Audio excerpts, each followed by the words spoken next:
तो प्रधानमंत्री ने कहा कि सबको पक्का मकान मिल जाएगा, तो मिल गया होगा? मिल गया? अरे बोलिए ना, घबराइए नहीं।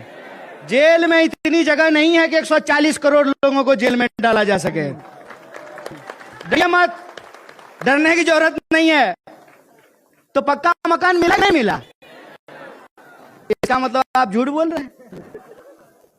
दो ही बात हो सकता है ना, या तो प्रधानमंत्री झूठ बोल रहे हैं या आप झूठ बोल रहे हैं। कौन बोल रहा है?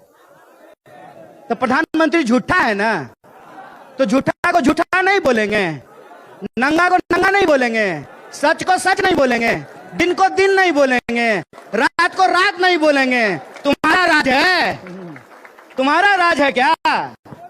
देश में लोकतंत्र है, लोकतंत्र में जनता का राज है। अगर आपको गुमान है कि आप इस देश को, लोकतंत्र को गिरवी बना लेंगे, तो हम आपको याद दिलाना चाहते हैं, ये जो छात्र परिषद के नेताओं की तस्वीर यहां लगी हुई है, ये आजादी के आंदोलन में हिस्सा लेने वाले जो महामानवों की तस्वीर लगी हुई है, हम उनकी विरासत पर चढ़ने वाले लोग हैं। आप अगर हिटलर बनने को तैयार हैं, आप अगर ब्रिटिशर्स बनने को तैयार हैं, तो हम भी भगत सिंह बनने को तैयार हैं। इस बात को याद रखिएगा, इस बात को याद रखिएगा कि आपकी हकीकत हम जनता में जाकर के बोलेंगे और मुंह खोल करके बोलेंगे।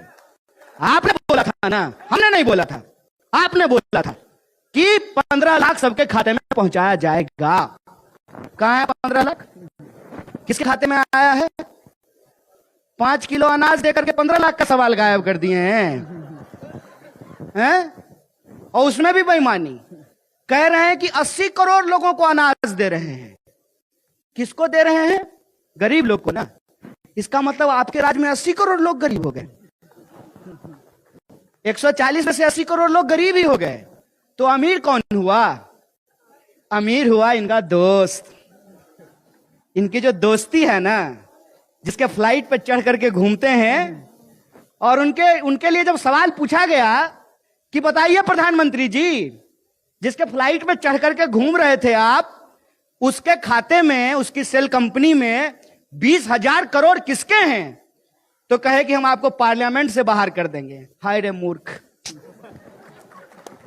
इसको कहते हैं प्रचंड मूर्खता। क्यों? विज्ञान अगर पढ़े होते हैं ना, तो आपको पता होता। न्यूटन का एक लॉ क्या साहब? किसी चीज को जितना दबाइएगा उसका अपोजिट फोर्स उतना ऊपर होकर के आएगा। करोड़ों रुपया खर्च किया इसने, करोड़ों, यह साबित करने के लिए कि राहुल गांधी पप्पू हैं। आप सोचिएगा, करोड़ों रुपया खर्च किया। अव्वल तो मेरा यह सवाल होता है कि अगर राहुल गांधी पप्पू हैं, तो तुम उतना सीरियसली क्यों ले रहे हो? इधर आकर के तुम्हारा एक मंत्री डांस करने लगता है, उधर आकर के तुम्हारा दूसरा मंत्री छाती पीटने लगता है, एक साथ तुम्हारा 10-10 मंत्री जो है प्रेस कॉन्फ्रेंस करता है। अगर वो आदमी सीरियस ही नहीं है, तो उसको तुम क्यों सीरियसली ले रहे हो? सोचिएगा जरा इस बात पे। इसका मतलब वो आदमी सीरियस है, इसका मतलब उस आदमी में दम है, इसका मतलब इनको मालूम है कि उस आदमी को ईडी, सीबीआई से डरा नहीं सकते हैं। इनको मालूम है कि जिनके घर में 2 लोगों ने अपनी जान गंवा दी हो देश के लिए, उनके बच्चों को झुकाना आसान नहीं होता है। उनको मालूम है कि उस फैमिली का कंट्रीब्यूशन क्या है इस देश के लिए। उस फैमिली के कंट्रीब्यूशन को कम करने के लिए ही इन्होंने परिवारवाद का शगुफा छोड़ा है। तो मैं तो कहता हूं, खत्म हो परिवारवाद। बताएं जैसा का बाप कि उसका बेटा बीसीसीआई सेक्रेटरी से इस्तीफा कब देगा। बताएं जितने भी बीजेपी में भाजपा के नेता हैं, उनके बच्चे कब जो है राजनीति से इस्तीफा देंगे। बताएं भाजपा के नेता कि कब वो हमारे साथ आकर के गलियों पे धर्म बचाने के लिए चलेंगे। होशियारी खेल कर रहे हैं। हम जो गरीब के बच्चे हैं वो बचाएंगे धर्म, और ये जाएंगे लंदन और वहां बनाएंगे रील। ये नहीं चलने वाला है, ये नहीं चलेगा। बताओ कि इस देश के भीतर आम लोगों के लिए आपने क्या किया है। ये मत गिनाओ कि मेडल लाया है कोई और, अब फोटो आप खिंचवा रहे हैं। चंद्रयान भेजा है कोई और, पोस्टर आप लगवा रहे हैं। ये नहीं होगा।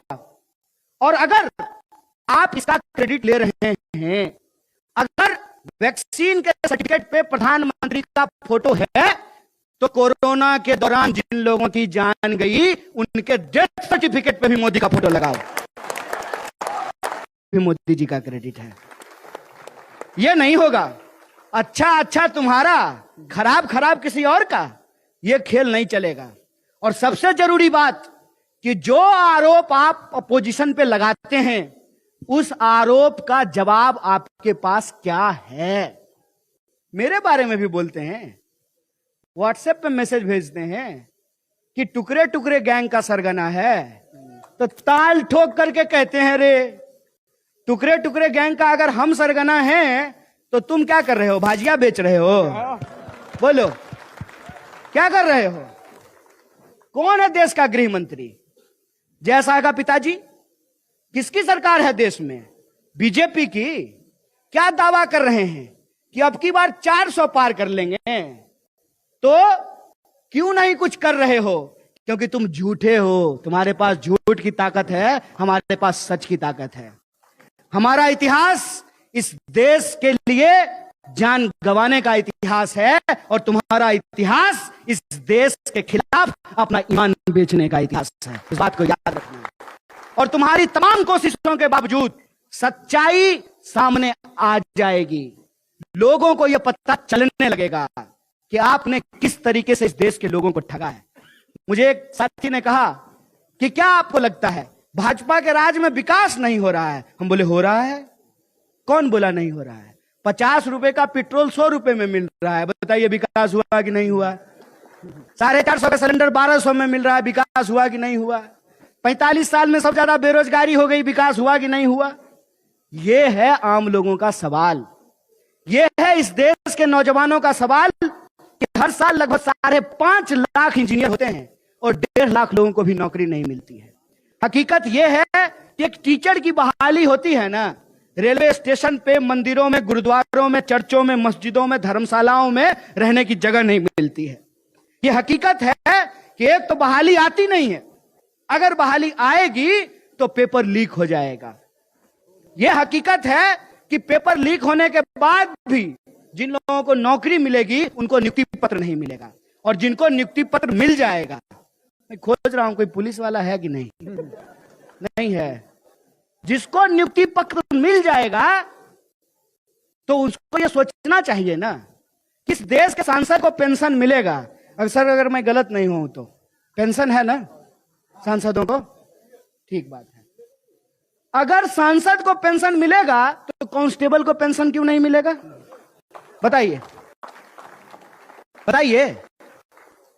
इस देश के अंदर आप कैसी व्यवस्था बना रहे हैं? आप इस देश के अंदर ऐसी व्यवस्था बना रहे हैं कि 99% लोगों के हक और अधिकार छीन करके, 99% लोगों का रिसोर्स छीन करके 1% के खाते में आप पहुंचा देना चाहते हैं। यह लोकतंत्र नहीं है, यह तानाशाही है। इस बात को याद रखिएगा।